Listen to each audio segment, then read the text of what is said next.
Price to the lord. ఈరోజు దేవుడు మనకిచ్చినటువంటి వాగ్దానం ఏంటంటే యెషయా గ్రంథము 60వ అధ్యాయము 22వ వచనం. ఎన్నిక లేనివాడు బలమైన జనమగును. ఆమేన్. ఎన్నిక లేకపోవటం అంటే అర్హత లేకపోవటం. ఎన్నిక లేకపోవటం అంటే గుర్తింపు లేకపోవటం. ఎన్నిక లేనివాడు అంటే తెలివి లేనివాడు అని కానీ, పనికిరానివాడని కానీ, వెర్రివాడని కానీ అంటూ ఉంటాం.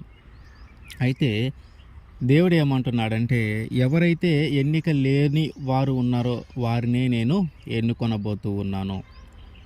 ఎవరైతే మనుషులు తృణీకరించబడిన వారు ఉన్నారో వారినే నేను ఎన్నుకోబోతూ ఉన్నాను అని దేవుడు చెప్తా ఉన్నాడు. మన కుటుంబాలలో కూడా మనము చూస్తూ ఉంటాం. ఎందుకంటే ఆ కుటుంబాలలో ఒక్కొక్క వ్యక్తి ఉంటారు, ఈ ఎన్నిక లేనివారు. కుటుంబంలో ఏం జరుగుతూ ఉన్నా కూడా వారికి తల్లిదండ్రులు కానీ, తోబుట్టులు కానీ వారికి చెప్పరు. ఎందుకంటే ఇది చెప్పటం వల్ల ఏమీ ఉపయోగము లేదు. ఇది ఆ వ్యక్తికి చెప్పటం వల్ల కలిగే ఉపయోగం ఏమీ లేదు. అతను ఏమీ చేయలేడు, అతనికి తెలియదు, అతనికి రాదు.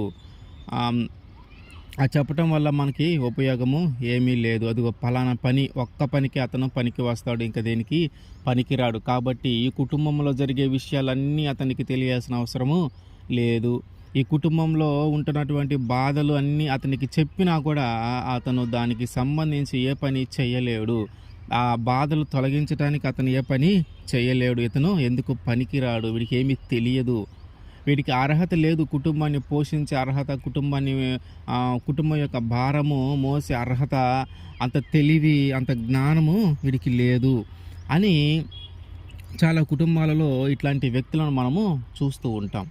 అయితే దేవుడు ఏమంటున్నాడంటే, నీవు రూపాన్ని బట్టి కానీ, రంగును బట్టి కానీ, ఆ వైకల్యాన్ని బట్టి కానీ, జ్ఞానాన్ని బట్టి కానీ, తెలివిని బట్టి కానీ, నువ్వు ఎవరినైతే ఎన్నిక లేని వ్యక్తిగా నువ్వు గుర్తిస్తున్నావో, ఎవరినైతే తెలివి లేని వ్యక్తిగా నువ్వు భావిస్తూ ఉన్నావో, ఇదిగో నేను వారినే కోరుకుంటాను. ఎవరిని కోరుకుంటాడంట? మనుషులు ఎవరినైతే తృణీకరిస్తారో వారినే దేవుడు కోరుకుంటాడు.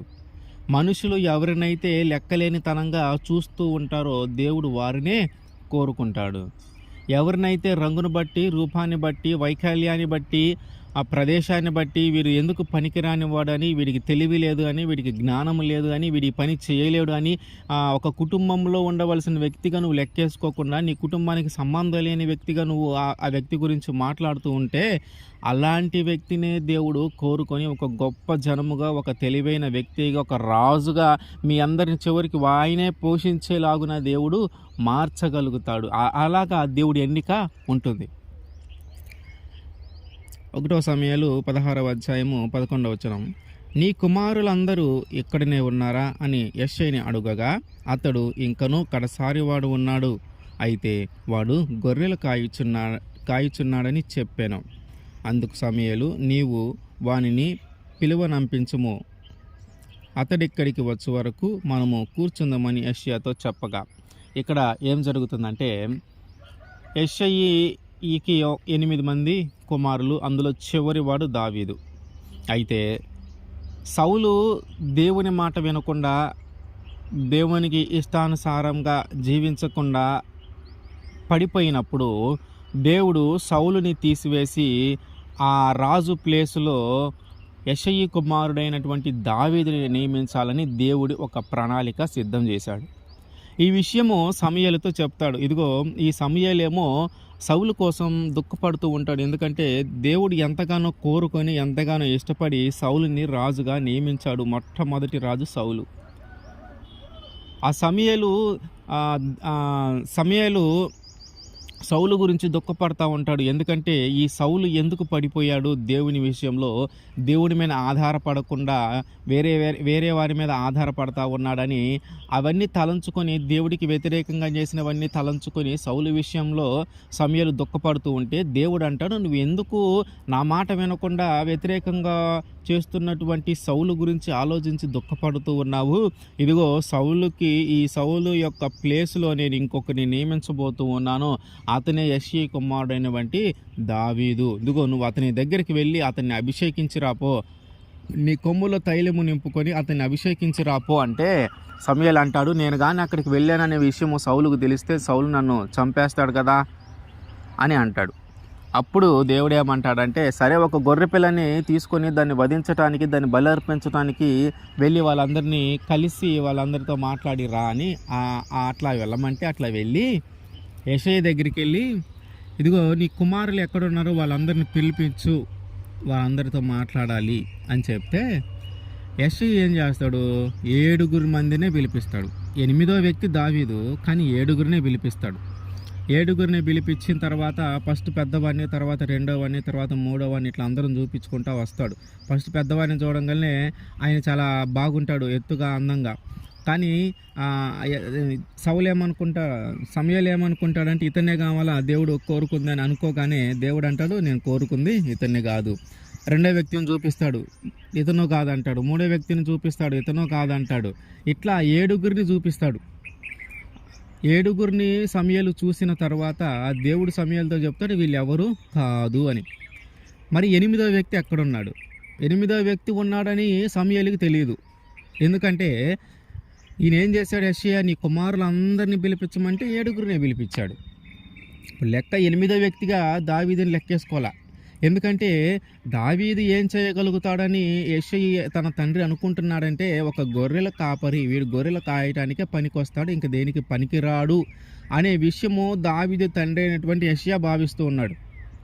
వీడు గొర్రెలు కాయటం తప్ప వీడికి ఏమీ తెలియదు, వీడు తెలివి గల్లవాడు కాదు, వీడికి అంత తెలివి లేదు, వీడు పనికిరానివాడు, ఇదిగో వీడు ఈ పనికి మాత్రమే పనికొస్తాడు కానీ ఇంక దేనికి పనికిరాడు అనే ఆలోచనలో దావీదు యొక్క తండ్రి అయినటువంటి యెషయా ఉన్నాడు.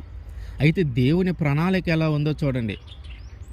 ఆ 8వ వ్యక్తి గురించి మాట్లాడటం మొదలైన తర్వాత సమూయేలు అంటాడు, ఇంక వీళ్ళేనా నీ కుమారులు, ఇంకెవరు లేరా అని అంటే, వీళ్ళు కాక ఇంకొక్కడు ఉన్నాడయ్యా, ఆ వ్యక్తి గొర్రెలు కాస్తా ఉన్నాడు అని చెప్తాడు, అతన్ని కూడా పిలిపించు అంటాడు. యెషయా అనుకుంటాడు, అది గొర్రెలు కాసేవాడితో ఈయనకేం పని, ఆయన గొర్రెలు కాయటానికే పనికి వస్తాడు, ఇక దేనికి పనికిరాడు అని ఆలోచిస్తూ ఆయన్ని పిలిపిస్తాడు. ఆయన పిలిపించిన దాకా మనం ఇక్కడే ఉందాం.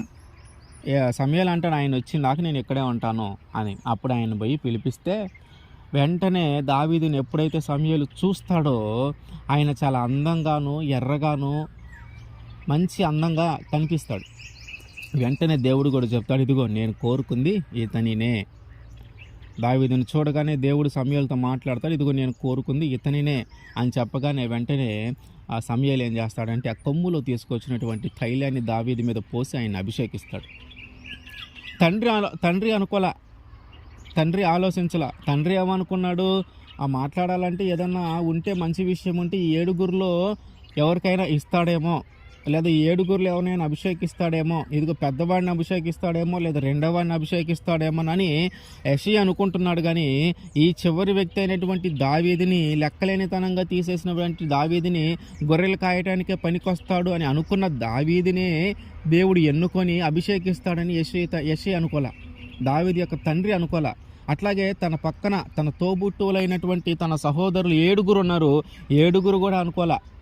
7 ఏమనుకుంటారు, ఇదిగో పెద్దవాడు ఉన్నాడు, లేదా 2వాడు ఉన్నాడు, 3వాడు ఉన్నాడు, వాళ్ళందరినీ ఏదైనా మంచి పనులకు తీసుకొని వెళ్తారు, లేదా ఏదైనా మంచి విషయం ఉంటే, ఏదైనా పెద్ద పని ఉంటే వాళ్ళకి చెప్తారు, కానీ మాకెవరికి చెప్పరు అని.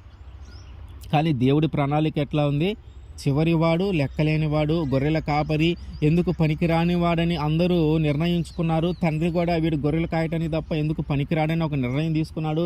అన్నదమ్ములు కూడా కాదు, నా సహోదరుడు అట్లా కాదు, వాడు మాతో పాటు సమానము, వాడు మాతో పాటు అన్ని పనులు చేయగలడు అనే విషయము వీళ్ళు కూడా చెప్పట్లా, వాళ్ళు కూడా అదే నిర్ణయంలో ఉన్నారు. అయితే దేవుడి ప్రణాళిక దావీదుని అభిషేకించి ఉంది. దేవుని ప్రణాళిక దావీదుని అభిషేకించటంలో ఉంది. కానీ ఎప్పుడైతే అభిషేకించాడో వీళ్ళందరికీ ఆశ్చర్యంగా ఉంది. ఏంటి, మేము ఎందుకు పనికిరాని వాడు అనుకున్నామే, వీడు గొర్రెలు కాయటానికి తప్ప ఎందుకు ఉపయోగపడనని నేను అనుకున్నానే, అలాంటి వ్యక్తిని సమూయేలు వచ్చి తైలము దావీదు మీద పోసి అభిషేకించాడు ఏంటని వాళ్ళందరూ ఆశ్చర్యంగా చూస్తూ ఉన్నారు. దేవుడు దావీదు గొర్రెలు కాసేటప్పుడు ఆయన ఏ విధంగా సిద్ధపాటు చేసి ఉంచాడో కూడా వారికి తెలీదు.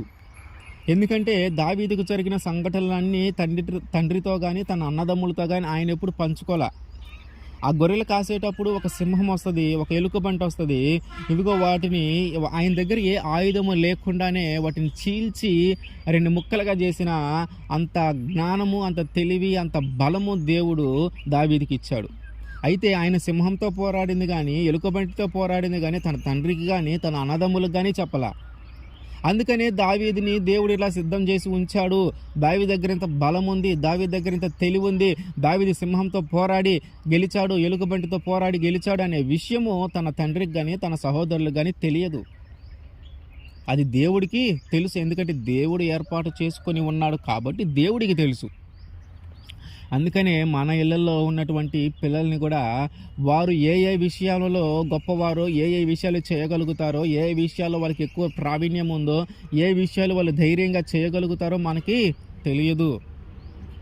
కొన్నిసార్లు దేవుడి నడిపింపు వాళ్ళల్లో ఏం జరుగుతుందనేది మనకి తెలీదు. మనం ఇంటి దగ్గర ఉండి నా పిల్లలు ఇంతవరకు జ్ఞానం కలిగిన వాళ్ళు, నా పిల్లలు ఇంతవరకే పని చేయగలిగిన వాళ్ళు, ఎందుకంటే వాళ్ళు ఎక్కువ చేయలేరు, వాళ్ళ గురించి మనకు ఒక ఆలోచన ఉంటుంది. కానీ దేవుడి ప్రణాళిక వాళ్ళ మీద వేరుగా ఉంటుంది. మన ఆలోచనలకు తగినది కాకుండా మన ఆలోచనలకి మించినగా ఉంటుంది దేవుడి ఆలోచన. దేవుని యొక్క తలంపు, దేవుని యొక్క ప్రణాళిక మన పిల్లల విషయంలో కానీ మన విషయంలో కానీ మనము ఊహించిన దానికంటే అధికంగా ఉంటుంది. మనము అనుకోము నా పిల్లగాడు ఈ పని చేయగలిగాడా, నా పిల్లలు ఈ పని చేయగలిగారా అని మనం ఆశ్చర్యంగా చూస్తూ ఉంటాం. కానీ వాళ్ళు అలవోకగా ఆ పని చేసుకుంటూ పోతూ ఉంటారు. అదే దేవుని ప్రణాళిక. మనకి తెలియదు వాళ్ళు ఎంత గొప్పవారు కాబోతూ ఉన్నారని, మనకి తెలియదు వాళ్ళు ఎంత పెద్దవారు కాబోతూ ఉన్నారని, మనకి తెలియదు వాళ్ళు ఏం సాధించబోతూ ఉన్నారని. ఎందుకంటే వాళ్ళ సామర్థ్యాన్ని మనము కొన్నిసార్లు చాలా తక్కువగా అంచనా వేస్తూ ఉంటాం. వారి యొక్క సామర్థ్యాన్ని మనము కొన్నిసార్లు చాలా తక్కువగా చేసి మాట్లాడుతూ ఉంటాం. మరి నీకేమి రాదురా, నువ్వు ఇదొక్కటే తెలుసు, నీకు ఇంతకు మించి నీకేం తెలియదని మనమే మన యొక్క సంతానాన్ని, మనమే మన యొక్క కుమారుల్ని, మనమే మన యొక్క కూతుర్లని తక్కువగా అంచనా వేస్తూ ఉంటాం. కానీ దేవుని యొక్క ప్రణాళిక అట్లా లేదు. దేవుని యొక్క ప్రణాళిక మన తెలివికి మించి, మన ఆలోచనకి మించి, మన తలంపుకి మించి, మనం ఊహించే సామర్థ్యానికి మించి ఉంటుంది వాళ్ళల్లో. ఆ కుమార్తెలలో దేవుడు నడిపించే విధానము చాలా ఎక్కువగా చేయటానికి వాళ్ళకి అవకాశం ఇస్తూ ఉంటాడు దేవుడు. వారి మీద దేవుడికి ఒక ప్రణాళిక ఉంటే వాళ్ళని నడిపించే విధానం అంతా వేరుగా ఉంటుంది. మనకి తెలియని విషయాలు వాళ్ళకి తెలుస్తాయి, మనకి తెలియని జ్ఞానం వాళ్ళకు ఉంటుంది, మనకి తెలియని తెలివి వాళ్ళకు ఉంటుంది.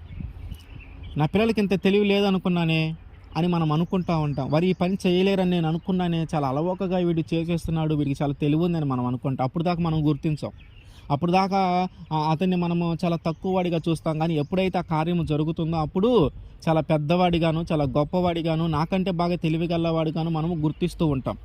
అయితే ఇక్కడ సింహమును చంపివేసింది కానీ, ఎలుకబంటిని చంపివేసిన విషయం కానీ తన తండ్రికి కానీ తన సహోదరులకు కానీ తెలియకుండా దావీదు చాలా అట్లాగే ఉంచుకున్నాడు. ఈ విషయం దేవుడికి తెలుసు కాబట్టి ఈ విషయము దేవుడు ఆయన యొక్క ప్రణాళికలో ఇవన్నీ గెలిచి రావాలని నిర్ణయించాడు. కాబట్టి ఆ ఎలుకబంటిని చంపే విషయంలోనూ, సింహాన్ని చంపే విషయంలోనూ ఆయన దేవుడు దావీదుకు తోడుండి వాటిని చంపించే అంత బలము దేవుడు దావీదుకి దయచేశాడు. అయితే అభిషేకించాడు, సమూయేలు వెళ్ళిపోయాడు. అన్నలు కానీ తర్వాత తండ్రి కానీ అందరూ ఆశ్చర్యపోతూ ఉన్నారు. ఈయన అభిషేకించటం ఏంది, వీడికి ఏం తెలియదు అన్న ఉద్దేశంతో వాళ్ళు ఉన్నారు. అయితే ఈలోపు ఫిలిష్తీయులతో యుద్ధం జరుగుతూ ఉంటుంది. యుద్ధం జరుగుతూ ఉన్నప్పుడు ఆ యెష్షయి కుమారుల్లో పెద్దవాళ్ళు 3 వెళ్తారు యుద్ధానికి, మిగతా వాళ్ళు ఇంటి దగ్గర ఉంటారు, మిగతా 5. ఆ పెద్దవాళ్ళు 3 యుద్ధానికి వెళ్ళినప్పుడు కొన్ని రోజుల తర్వాత యెష్షయి ఏం చేస్తాడంటే చిన్న కుమారుడు ఏంటంటే దావీదుని పిలిపించి, ఇదిగో నీ అన్నలు 3 యుద్ధానికి వెళ్ళారు, వాళ్ళకి ఇదిగో ఈ రొట్టెలు, ఈ గోధుమ ఇవన్నీ తీసుకొని తినటానికి ఇచ్చిరాపో, అట్లాగే వారు యుద్ధంలో పాల్గొన్నారా లేదా, వారు క్షేమంగా ఉన్నారా లేదా అనే సమాచారాన్ని నాకు తీసుకురా అని చెప్పి ఆ చిన్నవాడినే పంపిస్తాడు. అక్కడ 5 ఉన్నారు ఇంటి దగ్గర, యుద్ధంలో 3 ఉన్నారు. ఆ 5లో ఆ 3వవాడు అక్కడ ఉంటే 4వాడిని పంపించాల, 4వాడిని పంపిలా, 5వాడిని పంపించాలి, వాడిని చిన్నవాడినే పంపించాడు. ఎందుకంటే వాడు చేయాల్సిన పని ఏంది, పోయి తెలుసుకొని రావటమే. ఒకవేళ మిగతా నలుగురిని నాలుగో వాడిని ఐదో వాడిని కానీ పంపిస్తే మళ్ళీ వాళ్ళు బలం కలిగిన వాళ్ళు కాబట్టి దావీదు కంటే తెలివిగల వాళ్ళు కాబట్టి దావీదు కంటే బలం కలిగిన వాళ్ళు కాబట్టి ఒకవేళ అక్కడికి వెళ్ళి యుద్ధంలో పాల్గొంటారేమో, ఇంటికి రాకుండా అక్కడే ఉంటారేమో అన్న ఉద్దేశంతో వాళ్ళని పంపించలా. ఈ దావీదుని చివరి వ్యక్తిని పంపించాడు అనుకో, ఇతని యొక్క తెలివి, ఇతని యొక్క జ్ఞానము, ఈయనకు ఒక ఐడియా ఉంది, ఇదిగో వీడి పని చేయగలుగుతాడు, ఈ పని చేయలేడు అని. అందుకని దావీదుని పంపించాడు. ఎందుకు? నువ్వు చూసిరా చాలు, నువ్వు అక్కడ ఏం చేయాల్సిన పని లేదు, నువ్వు యుద్ధంలో పాల్గొనాల్సిన పని లేదు, నీ యుద్ధంలో పాల్గొనలేనంత తెలివి, పాల్గొనలేవు అనే విషయం ఆయనకి తెలుసు. యుద్ధంలో వీడు యుద్ధంలో పాల్గొనలేడు, వీడికి అంత తెలివి లేదు, వీడికి అంత బలం లేదు అనే విషయం ఆయనకి తెలుసు. కాబట్టి చివరి వాడిని పంపించాడు. ఒకవేళ మధ్యలో వాళ్ళని పంపిస్తే వాళ్ళు ఒకవేళ అక్కడికి వెళ్ళి ఆ యుద్ధాన్ని చూసి నేను బలం కలిగిన వాడిని, నేను శక్తి కలిగిన వాడిని, నేను సామర్థ్యం కలిగిన వాడిని కాబట్టి నేను యుద్ధంలో పాల్గొంటాను, నేను యుద్ధాన్ని చేస్తాను, అన్నలతో పాటు నేను కూడా యుద్ధంలో పాల్గొంటానని అంటారేమో అన్న ఉద్దేశంతో చివరి వాడిని పంపించాడు. చివరి వాడి పని ఏంటి? వెళ్ళటము, అన్నలు క్షేమంగా ఉన్నారో లేదో చూడటము, తండ్రి ఏదైతే ఇచ్చాడో తినటానికి అది వాళ్ళకి ఇచ్చి రావటం, అంతే. అట్లాగే జున్నుగడ్డలు వేయి వాళ్ళ శతాధిపతికి ఒక టీం అని ఇస్తాడు, అవన్నీ ఇచ్చి మళ్ళీ తండ్రి దగ్గరకు వచ్చి అన్న వాళ్ళు ఇట్లా పరిస్థితుల్లో ఉన్నారు, క్షేమంగానే ఉన్నారని చెప్పడం వరకే బాధ్యత. సరే, తండ్రి చెప్పాడు, దావీదు అవన్నీ తీసుకొని వెళ్తూ ఉన్నాడు. ఆ యుద్ధం ఎక్కడైతే జరుగుతుందో అక్కడికి వెళ్ళాడు. వెళ్ళిన తర్వాత అన్నలను చూశాడు, వాళ్ళకి అవి ఇచ్చాడు. వాళ్ళు అంటున్నారు, నువ్వు ఎందుకు ఇక్కడికి వచ్చావు అని. ఇదిగో నాన్న ఇట్లా పంపించాడు, మీకు తిండి అవి ఇవ్వటానికి పంపించాడు, ఆహారం ఇవ్వటానికి పంపించాడు, అందుకని నేను వచ్చాను అన్నాడు. ఓకే, అయిపోయింది. ఆ పక్కన ఉన్న వాళ్ళు అంతలోకి అక్కడ ఏం జరుగుతుందంటే, గొల్యాతు అని ఫిలిష్తీయులలో నుంచి ఒక భారమైన ఒక గొప్ప వ్యక్తి బయటకు వచ్చాడు. ఆ దండులో నుంచి అక్కడికి వచ్చి నిలబడుతున్నాడు. ఆయన ఏం చేస్తున్నాడు? ఆయన ఎత్తు ఎంతంటే 6 మూరలు. సాధారణంగా ఒక మనిషి 6 అడుగులు ఉన్నాడంటే గట్టిగా 3 మూరలు కానీ 4 మూరలు కానీ ఉంటాడు. కానీ ఆయన 6 మూరలు అంట. అంటే చాలా ఆజానుబాహుడు అంటారు చూడండి, అంతకంటే ఎక్కువైన మనిషి. ఒక సాధారణమైన మనిషి ఆయన పక్కన నిలబడితే ఆయన కాళ్ళ ఎత్తుకొస్తాడేమో, లేదా నడుముల ఎత్తుకొస్తాడేమో, అంత ఎత్తు ఉంటాడు ఆయన, అంత ఎత్తు ఉంటాడు. అట్లాంటి వ్యక్తి వచ్చి ఇజ్రాయిలీల్ని, సౌలుని అందరినీ కలిపి తిడతా ఉన్నాడు. దేవుణ్ణి కూడా కలిపి తిడతా ఉన్నాడు. ఏమని? మీకు పౌరుషం లేదు, ఇదిగో మీరందరూ ఇజ్రాయిలీలు అయితే ఇదిగో నేను ఒక్కడనే వచ్చాను ఫిలిష్తీయుల తరపున, మీరు కూడా ఎవరైనా ఒక్కరు రాండి, నాతో పోరాడండి, నన్ను జయించండి, నాతో కానీ పోరాడితే మేము మీకు దాసులం అవుతాం, నాతో పోరాడి గెలిస్తే మేము మీకు దాసులం అవుతాం, ఇదిగో మీరు కానీ నా మీద ఓడిపోతే మీరు మాకు దాసులు కావాలి.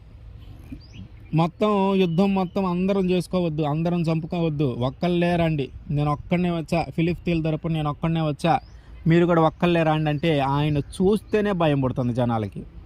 ఇజ్రాయిలీలకి ఆయన చూస్తేనే గుండె వణుకుతుంది, అంత ఎత్తున్నాడు. ఆయన ఖడ్గము కూడా చాలా పెద్దది. అంత ఎత్తున్న మనిషితో ఒక సామాన్యమైన వ్యక్తి ఎలా పోరాడగలుగుతాడు? ఒక సామాన్యమైన వ్యక్తి అతన్ని జయించాలని అతన్ని చూస్తేనే భయపడి అంత పరిస్థితిలో ఉన్నాడు ఆయన. అట్లాంటి రూపము కలిగి ఉన్నాడు ఆయన. ఆజానుబాహుడి కంటే కూడా ఎక్కువగా ఉన్నాడు ఆయన. అట్లాంటి వ్యక్తిని జయించమని ఆయన సవాలు విసురుతున్నాడు. ఆయన ఎట్లా పడితే అట్లా మాట్లాడుతూ ఉన్నాడు. అయితే దావీదు కూడా వింటున్నాడు, ఇవన్నీ అక్కడే ఉన్నాడు.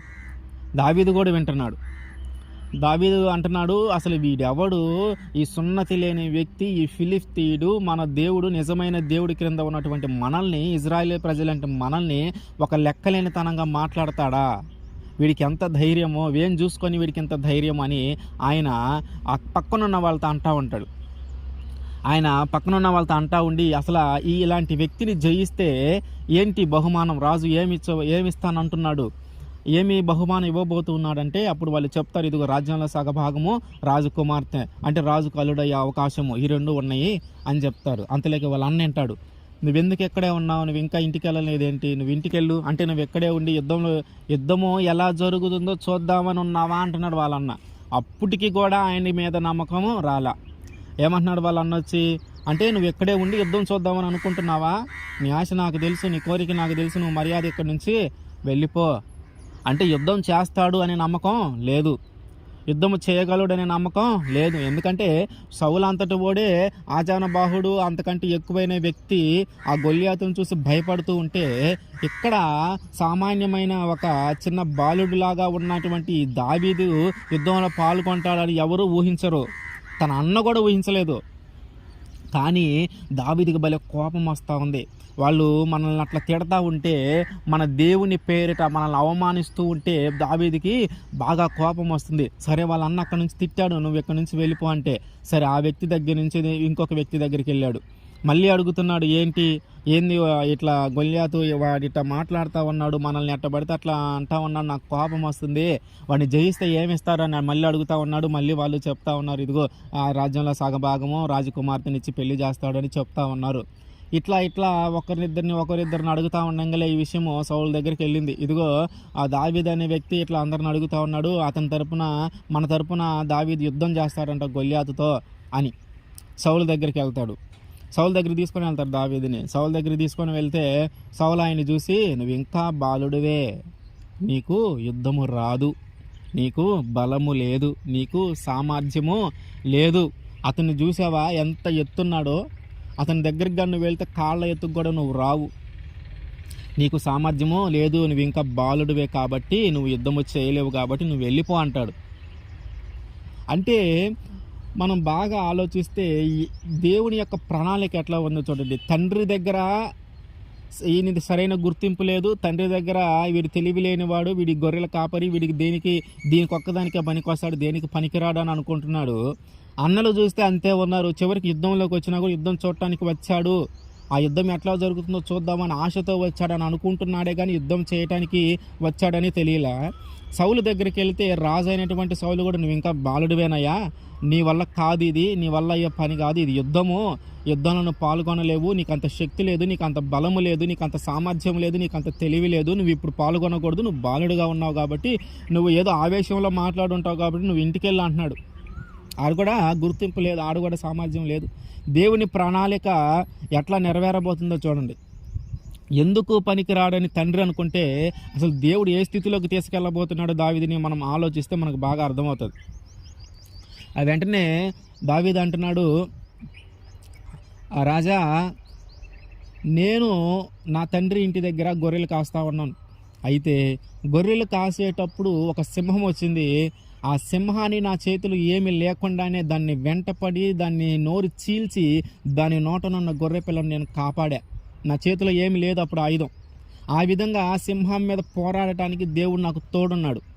అట్లాగే ఒకసారి ఒక ఎలుకబంటి వచ్చింది, ఆ ఎలుకబంటి బలము కంటే ఎక్కువ బలం దేవుడు నాకు ఇచ్చి ఆ ఎలుకబంటి నుంచి నా మందను నేను కాపాడా, ఆ ఎలుకబంటిని చంపేశా, దేవుడు ఆ విధంగా నాకు తోడున్నాడు.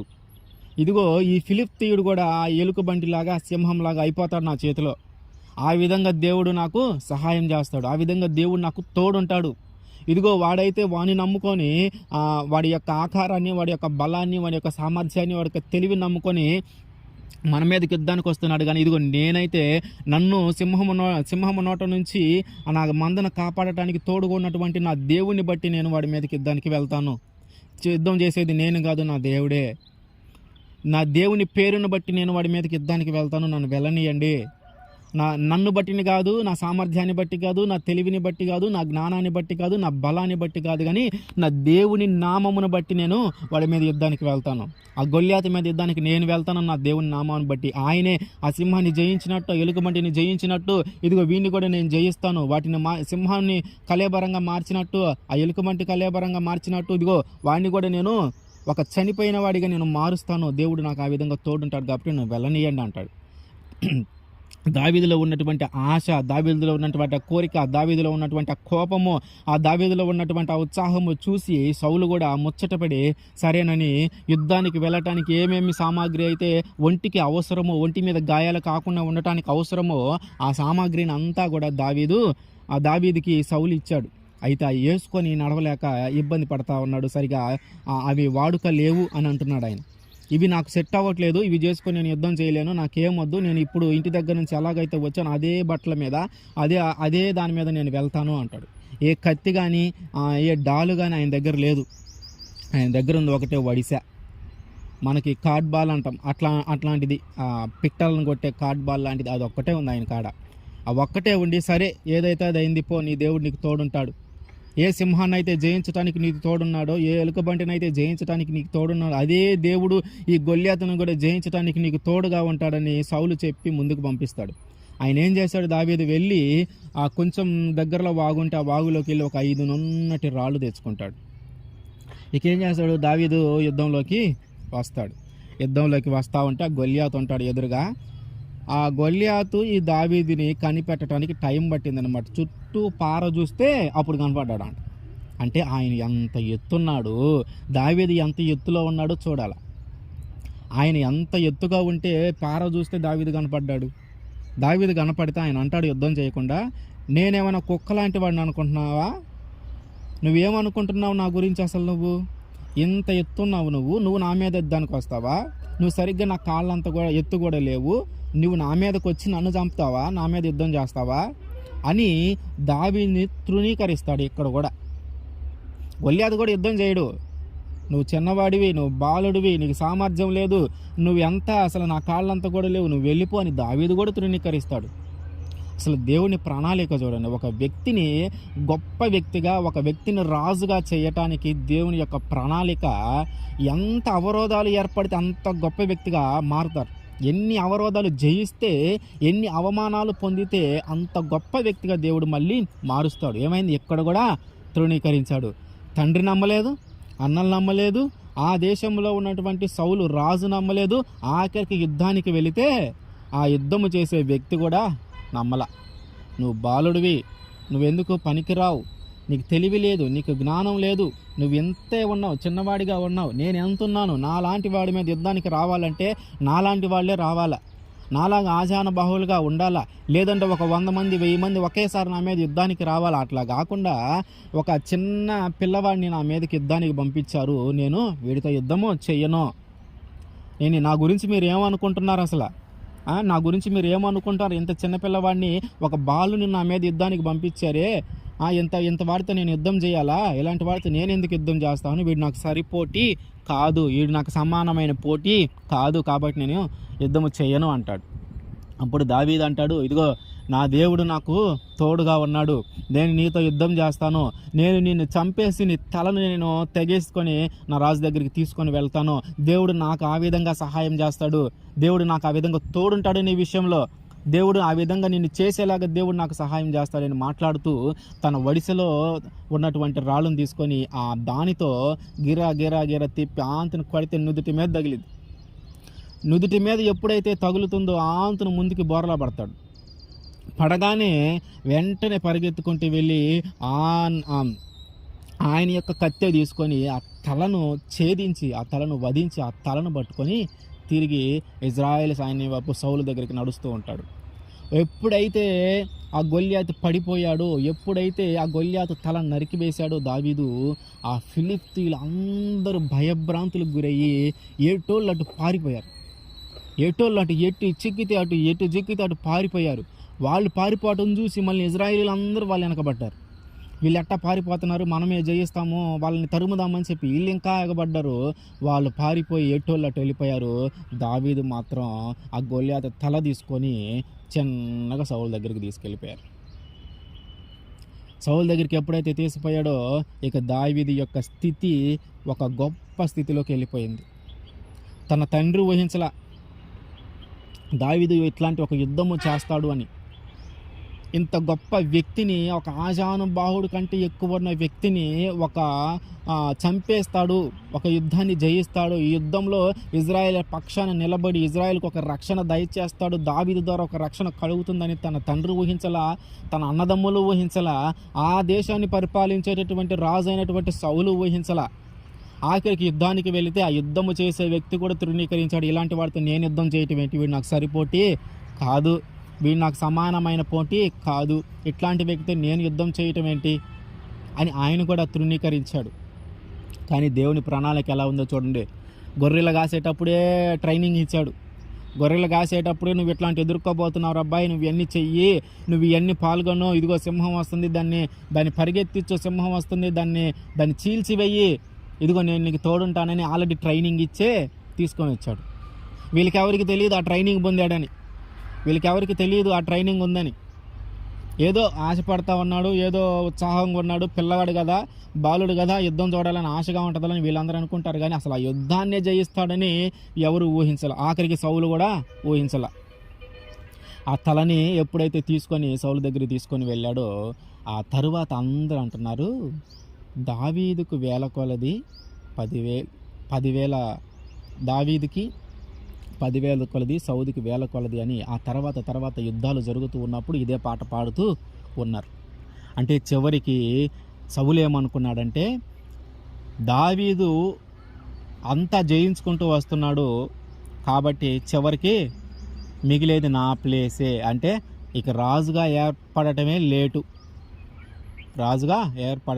ఇక నా ప్లేసు కాకుండా వేరే ప్లేసు తీసుకోవటానికి ఇంక లేదు, కాబట్టి చివరికి నా ప్లేసే తీసుకోవాలి అనే ఆలోచనతో దావీదుని చంపేయాలని ఆశపడతాడు.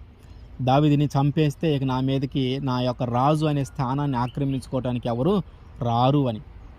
కానీ దేవుడు ఎంతో ప్రణాళికతో ఎన్నోసార్లు సౌలు నుంచి తప్పించి చివరికి ఇజ్రాయేలీయులందరి మీద రాజుగా దావీదుని నియమించాడు. మనం మొట్టమొదటిసారి కానీ చూసుకుంటా ఉంటే సమూయేలు దావీదుని అభిషేకించడానికి వెళ్ళినప్పుడు తన తండ్రి కనీసం తన కుమారులలో కూడా లెక్కేసుకోలేదు దావీదుని. నీ కుమారులందరిని పిలిపించాయి అంటే 7గురినే పిలిపించాడు, 8వ వ్యక్తిని పిలిపించాలి, ఆయన లెక్కేసుకోవాలా. సరే అయిపోయింది, యుద్ధం దగ్గరికి అన్నలో గుర్తించలా, అయిపోయింది. యుద్ధం దగ్గరికి వెళ్ళాడు, అన్నలు అంటున్నాడు, చూడటానికి వచ్చావా నువ్వు యుద్ధాన్ని, నీ మనసులో ఎట్లాంటి కోరిక ఉందని నాకు తెలుసు, యుద్ధం ఎట్లా ఉండిద్దో చూడాలని వచ్చావు కదా, ఇంకా చాలు నువ్వు వెళ్ళిపో అంటున్నారు. అన్నలు గుర్తించలా. సౌలు దగ్గరికి వెళ్ళాడు, అయ్యా నువ్వు బాలుడివి, నువ్వు ఇంకా యుద్ధం చేయడానికి పనికిరావు, నీకు అంత సామర్థ్యం లేదన్నాడు. సౌలు గుర్తించలా. ఆపోజిట్ ఎవరైతే యుద్ధం చేయడానికి వచ్చారో అతని దగ్గరికి వెళ్ళాడు, అతను గుర్తించలా. ఇన్ని తృణీకరణలు జరిగిన తర్వాత, ఇన్నిసార్లు తృణీకరించబడిన తర్వాత దేవుడిచ్చే రక్షణ, దేవుడిచ్చే గొప్ప స్థానం ఎట్లా ఉందో చూడండి. ఇజ్రాయెల్ అందరి ప్రజల మీద రాజుగా ఆయన నియమించాడు. ఇజ్రాయెల్ అందరి ప్రజల మీద రాజుగా ఆయన్ని నియమించాడు. దేవుని యొక్క ప్రణాళిక ఎట్లా ఉందో చూడండి. దేవుని యొక్క ప్రణాళిక మన మీద ఉంటే ఎన్ని తృణీకరణలు మనం పడ్డా, ఎన్ని ఇబ్బందులు పడ్డా, ఎన్ని అవమానాలు పడ్డా ఆయన మనల్ని ఉన్నతమైన స్థానంలోనే ఉంచుతాడు. కాబట్టి మన పిల్లలలో, మన ఇంట్లో ఉన్న పిల్లల్లో కూడా ఎలాంటి సామర్థ్యం ఉంది, ఎలాంటి తెలివి ఉంది, ఎలాంటి జ్ఞానం ఉంది, ఆ రంగును బట్టి, రూపాన్ని బట్టి, వైకల్యాన్ని బట్టి, తెలివిని బట్టి, జ్ఞానాన్ని బట్టి వాళ్ళని మనం అంచనా వేయకూడదు. వారు ఏ రంగాలలో వారు తెలివిగలవారో మనకి తెలియదు. ఏ రంగాలలో దేవుడు వాళ్ళని నడిపించబోతూ ఉన్నాడో మనకి తెలియదు. దేవుడు వాళ్ళని ఏ విధంగా గొప్ప వ్యక్తులుగా చేయబోతూ ఉన్నాడో మనకి తెలియదు. కాబట్టి మనం ఎవరిని ఎన్నిక లేని వ్యక్తిగా మనము భావించకూడదు, ఎవరిని ఎన్నిక లేని వ్యక్తిగా మనము చూడకూడదు. చివరికి దావీదుని ఎంత స్థితిలోకి తెచ్చాడంటే, దేవుడు ఎవరు, యేసుక్రీస్తు వారు ఎవరు అంటే దావీదు కుమారుడు, దావీదు వంశంలో నుంచి వచ్చిన కుమారుడు. మనం అంటూ ఉంటాం, దావీదు కుమారుడా నన్ను దాటిపోకయ్యా, మనం పాడుతూ ఉంటాం, దావీదు కుమారుడా నన్ను దాటిపోక. దావీదు కుమారుడు ఎవరు? యేసే. దావీదు కుమారుడు ఎవరు? యేసుక్రీస్తు వారే. దావీదుకి ఎంత ఘనత ఇచ్చాడో చూడండి. యేసుక్రీస్తు వారి యొక్క తండ్రిలాగా, యేసుక్రీస్తు వారి యొక్క వంశము, ఆ వంశంలో పుట్టించాడు, దావీదు యొక్క వంశంలో పుట్టించాడు దేవుణ్ణి. దావీదు కుమారుడు యేసుక్రీస్తు వారు. ఒక గొర్రెల కాపరి, ఒక తండ్రి దగ్గర తృణీకరించబడిన వాడు, అన్నదమ్ముల దగ్గర తృణీకరించబడిన వాడు, రాజు దగ్గర తృణీకరించబడిన వాడు, శత్రువు దగ్గర తృణీకరించబడిన వాడు దావీదు యేసుక్రీస్తు వారికి తండ్రి అయ్యాడు. దావీదు కుమారుడు యేసుక్రీస్తు వారు. అంతటి గొప్ప నామము, అంతటి గొప్ప స్థితి ఒక రాజుగా, ఇజ్రాయేల్ ప్రజలకు ఒక రాజుగా నియమించాడు. కాబట్టి మన కుటుంబంలో, మన ఇళ్ళల్లో ఉన్నటువంటి పిల్లల యొక్క సామర్థ్యాలను మనము తక్కువ అంచనా వేయకూడదు. దేవుడు వారికి ఏ విధంగా సహాయం చేయబోతూ ఉన్నాడో, దేవుడు వారిని ఏ విధంగా ఏ రంగాలలో నడిపించబోతూ ఉన్నాడో, దేవుడు వారిని ఏ ఉద్యోగాలలో నడిపించబోతూ ఉన్నాడో, దేవుడు వారి యొక్క ఆలోచనల్ని, వారి యొక్క తలంపుల్ని ఏ విధంగా మార్చబోతూ ఉన్నాడో మనకి తెలియదు. కాబట్టి మనము కనీసము వాళ్ళని ఒక వ్యక్తిగా గుర్తించాలా. ఎన్నిక లేని వ్యక్తిగా, వీడికి ఎందుకు పనికిరాని వాడు, వీడికి తెలివి లేదు, వీడికి జ్ఞానం లేదు, వీడు ఈ పని తప్ప ఏ పనికి పనికిరాడు అని మనము నిర్ణయించకూడదు. దావీదే మనకి ఉదాహరణ. ఎన్నిసార్లు తృణీకరించబడినా ఆయన గొప్ప వ్యక్తిగా మార్చగలిగాడు. మన జీవితంలో ఎన్ని అవమానాలు, ఎన్నిసార్లు అయితే మనం తృణీకరించబడుతూ ఉంటామో అంతకంటే గొప్పదైన స్థితిలో దేవుడు ఉంచుతాడు. మనము 2 సార్లు తృణీకరించబడితే దానికి తగ్గ స్థితిలో ఉంచుతాడు, 4 సార్లు తృణీకరించబడితే దానికి తగ్గ స్థితిలో ఉంచుతాడు, 10 సార్లు తృణీకరించబడితే దానికి తగ్గ స్థితిలోనే దేవుడు ఉంచుతాడు. ఎప్పుడు కూడా మనల్ని తక్కువ చెయ్యడు. ఆయన ఎడల మన యొక్క ప్రణాళిక చాలా గొప్పది. ఆయన ఎడల మన యొక్క ప్రణాళిక చాలా చాలా గొప్పది. మన తండ్రికి తెలియదు, మన తల్లికి తెలియదు, మన తోబుట్టుకు తెలియదు, మన రక్త సంబంధికులకి తెలియదు దేవుడికి మన మీద ఎలాంటి ప్రణాళిక ఉంది అని. దేవుడు మనల్ని ఎలాంటి పరిస్థితుల్లో నుంచి నడిపించుకుంటూ వెళుతూ ఉన్నాడని ఎవరికీ తెలియదు. ఎలాగైతే దావీదుకి ట్రైనింగ్ ఇచ్చల్ల గొల్యాతు దగ్గరికి పంపించాడో డైరెక్ట్గా, దేవుడు అంతే మనకి ముందుగానే ట్రైనింగ్ ఇస్తూ ఉంటాడు. అన్ని విషయాలు నువ్వు నీ జీవితంలో నువ్వు ఎలాంటి పరిస్థితులను ఎదుర్కోబోతూ ఉన్నావో, ఎలాంటి గడ్డు స్థితులను నువ్వు చూడబోతూ ఉన్నావో, వాటన్నిటికీ నీకు ముందుగానే ట్రైనింగ్ జరుగుతూ ఉంటుంది. వాటన్నిటిని నువ్వు ఒక్కసారిగా తట్టుకోవాలంటే నీ వల్ల కాదు. కాబట్టి ముందుగానే చిన్న చిన్న విషయాల ద్వారా దేవుడు నేర్పించుకుంటూ వస్తాడు. అందుకనే తల్లిదండ్రులుగా ఉన్నటువంటి కొంతమంది వారి పిల్లల్ని ఒక లెక్కలేని పిల్లలుగాను, వారి పిల్లలు దేనికి పనికిరాని వారుగాను, వీరెందుకు ఉపయోగపడని వాడుగాను చూస్తూ ఉంటారు. కానీ మనము ఆలోచించాలి, మనము ఒకసారి గుర్తించుకోవాల్సిన విషయం ఏంటంటే, మన పిల్లల్ని మనము లెక్కలేని వారిగా చూసినా దేవుడు అట్లా చూడడు. మన పిల్లలు దేనికి పనికిరాడు అని తల్లిదండ్రిగా నువ్వు అనుకున్నా సరే దేవుడు వారిని చాలా గొప్పవారిగా మారుస్తాడు. దేవునికి వాళ్ళ మీద ఉన్నటువంటి ప్రణాళిక చాలా గొప్పగా ఉంటుంది. నీకు అర్థం కాదు. తండ్రివైనా సరే నీకు అర్థం కాదు, తల్లివైనా సరే నీకు అర్థం కాదు, తోబుట్టువైనా సరే నీకు అర్థం కాదు. దేవుని యొక్క ప్రణాళిక అట్లా ఉంటుంది. వారు చిన్నపిల్లలుగా ఉన్నటువంటి మనము వారిని తృణీకరించవద్దు.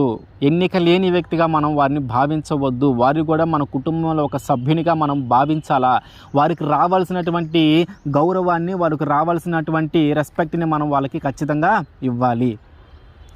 వాళ్ళని కూడా కుటుంబంలో ఒక వ్యక్తిగా మనము భావించాలి. వారికి కూడా మన కుటుంబంలో జరుగుతున్న అన్ని విషయాలు వారికి తెలియజేయాలి. ఒక నిర్ణయం తీసుకునేటప్పుడు వారిని పక్కన పెట్టకూడదు. వారిని కూడా మన దాంట్లో కలుపుకొని వారితో కలిసే మనం ఒక నిర్ణయము తీసుకోవాలి. కొన్ని కుటుంబాలలో ఒక్కరే నిర్ణయం తీసుకుంటారు. ఇక మిగతా వాళ్ళందరూ ఏం పని లేదు, మిగతా వాళ్ళందరితో ఏం సంబంధం లేదు. ఆ ఒక్కరు నిర్ణయం తీసుకుంటే చాలు. కానీ ఎందుకు ఒక్కలే నిర్ణయం? మిగతా వాళ్ళందరూ పనికిరాని వాళ్ళనే, మిగతా వాళ్ళు ఇచ్చే ఆలోచనలు, మిగతా వాళ్ళు చెప్పే ఆలోచనలు సరిగా లేవనే, వాళ్ళ ఆలోచనలు సరిగా ఉన్నా లేకపోయినా వారు కూడా భాగస్వామ్యులు కావాలి నీ నిర్ణయంలో. నువ్వు ఒక కుటుంబానికి సంబంధించి ఒక నిర్ణయం తీసుకునేటప్పుడు నీకంటే తెలివి లేని వారు నీ కుటుంబంలో ఉన్నా సరే వారిని కూడా భాగస్వామ్యులు చేయాలి ఆ నిర్ణయం తీసుకునేటప్పుడు. ఎందుకంటే దేవుడు ఎప్పుడు ఎవరిని ఎలా మారుస్తాడో తెలియదు. ఒకవేళ ఇట్లాంటి నిర్ణయాలన్నీ వాళ్ళకి తెలియటం కోసము, చిన్న చిన్న విషయాల ద్వారా వాళ్ళకి నేర్పించడం కోసమే దేవుడు వారిని అట్లా ఉంచాడేమో. నీ ద్వారా కొన్నిసార్లు జ్ఞానము వారికి పొందుకోవాలని అట్లా మార్చాడేమో, మనకి తెలియదు. మన ద్వారా కూడా నేర్చుకునే వాళ్ళు చాలామంది ఉంటారు. ఎదుటి వారి ద్వారా మనము నేర్చుకునేవి చాలా ఉంటాయి, మనకి తెలియదు.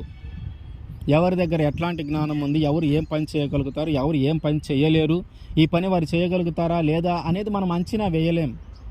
కొన్నిసార్లు మన అంచనాలు తారుమారు అవుతాయి, మన ఆలోచనలు తారుమారు అవుతాయి. నేను అనుకోలేదు వాడు ఈ పని చేయగలుగుతాడు అని, నేను అనుకోలేదు ఇది సాధించగలుగుతాడు అని, నేను అనుకున్నాను వీడికి అసలు ఏం తెలియదు, వీడు ఎలా చేయగలిగాడని నేను చాలా ఆశ్చర్యపోతా ఉన్నానని. యెషయా అది కూడా ఆశ్చర్యపోయాడు. అసలు ఎంతమంది అన్నదమ్ములు ఉంటే వీళ్ళందరూ తెలివిగల వాళ్ళు, పెద్దవాళ్ళు, బలం కలిగిన వాళ్ళు, సామర్థ్యం కలిగిన వాళ్ళు చక్కగా ఉన్నారు చూడటానికి. వీళ్ళందరిని వదిలేసి చిట్ట చివరి వాడైనటువంటి దావీదుకి అభిషేకం చేయటం ఏంటా అని అందరూ ఆశ్చర్యపోయారు. అట్లాగే మన పిల్లలను కూడా దేవుడు అంత ఆశ్చర్యపోయే స్థితిలో మన పిల్లలను కూడా దేవుడు ఉంచుతాడు. కాబట్టి మనము మన పిల్లల్ని ఎప్పుడు కూడా తృణీకరించవద్దు. మన పిల్లల్ని ఎప్పుడు కూడా తెలివిలేని వాడిగా మనము లెక్కేయవద్దు.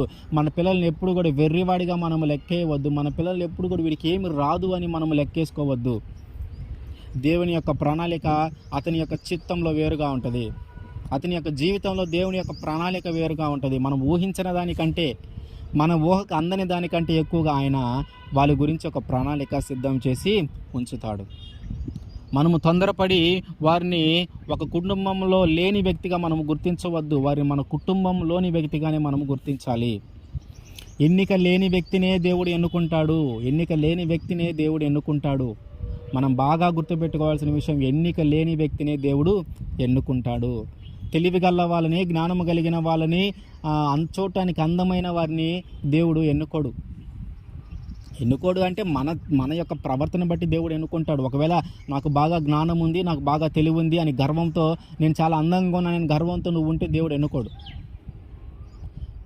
ఎవరైతే తృణీకరించబడి ఉన్నారో, ఎవరైతే వీడు ఎందుకు పనికిరాని వాడు అని అనుకుంటున్నారో, ఎవరినైతే వీడికి తెలివి లేదని అనుకుంటున్నారో, ఎవరికైతే వీడికి సామర్థ్యం లేదని అనుకుంటూ ఉన్నారో, వీడి పని చేయలేడు అని అనుకుంటున్నారు, అలాంటి వారిని దేవుడు ఎన్నుకొని మనకంటే ఉన్నతమైన స్థితిలో, మనకంటే గొప్ప స్థితిలో దేవుడు వారిని ఉంచుతాడు. కాబట్టి మనము చేయాల్సింది, మనము గుర్తుంచుకోవాల్సిన విషయం ఏంటంటే, ఎవరిని కూడా మనము తృణీకరించవద్దు, ఎవరిని కూడా ఎన్నిక లేని వ్యక్తిగా మనము గుర్తించవద్దు, ఎన్నిక లేని వ్యక్తిగా మనం భావించవద్దు. ఎందుకంటే దేవుడు ఎవరినైతే మనుషులు ఎన్నిక లేని వ్యక్తిగా భావిస్తారో దేవుడు వారినే ఎన్నుకుంటాడు. మనుషులు ఎవరినైతే లెక్కలేనితనంగా చూస్తూ ఉంటారో దేవుడు వారినే ఎన్నుకుంటాడు. మనుషులు ఎవరినైతే తృణీకరిస్తారో దేవుడు వారినే ఎన్నుకుంటాడు. కాబట్టి మన పిల్లలతోనైనా, పక్కింటి వాళ్ళ పిల్లలతోనైనా, మనకి తెలిసిన వాళ్ళందరితో మనము చాలా గౌరవంగా, మర్యాదగా ఉండాలి. ఎవరిని దేవుడు ఎలా మార్చబోతున్నాడో మనకి తెలియదు. ఎవరిని దేవుడు ఎలాంటి గొప్ప పరిస్థితులలో, గొప్ప ఉద్యోగాలలో ఉంచుతున్నాడో మనకి తెలియదు. కాబట్టి మనము గౌరవంగా ఉండాలి, వాళ్ళని గౌరవించాలి. వారు ఎలాంటి వారైనా సరే వారిని గౌరవించాలి. నీ దృష్టిలో వాళ్ళు తెలివి లేని వాళ్ళు కావచ్చు, నీ దృష్టిలో వాళ్ళు ఎన్నిక లేని వారు కావచ్చు, కానీ దేవుడు వారినే ఎన్నుకుంటాడు. కాబట్టి తెలివిని బట్టి కానీ, జ్ఞానాన్ని బట్టి కానీ, రూపాన్ని బట్టి కానీ, అందాన్ని బట్టి కానీ, కులాన్ని బట్టి కానీ, ప్రాంతాన్ని బట్టి కానీ ఒక వ్యక్తిని మనము నిర్ణయించకూడదు. ఎన్నిక లేని వ్యక్తిగా మనము భావించకూడదు. ఎప్పుడైతే మనం ఎన్నిక లేని వ్యక్తిగా ఒక వ్యక్తిని భావిస్తామో దేవుడు వారినే ఎన్నుకుంటాడు. మనకి బుద్ధి రావటానికి, నేను పొరపాటున వీడిని తెలివిలేని వాడు అనుకున్నాను అనే విషయము మళ్ళీ నువ్వు తెలుసుకోవడానికి, మనలాంటి వారికి బుద్ధి రావటానికే దేవుడు నువ్వు ఎవరినైతే తృణీకరిస్తావో వారినే నిలబెడతాడు. ఎవరినైతే ఎన్నికలేని వ్యక్తిగా నువ్వు భావిస్తావో వారినే దేవుడు ఎన్నుకుంటాడు. మనం బాగా గుర్తుంచుకోవాల్సిన విషయము, ఎవరినైతే నువ్వు ఎన్నికలేని వ్యక్తిగా భావిస్తావో దేవుడు వారినే ఎన్నుకుంటాడు. ఆమేన్.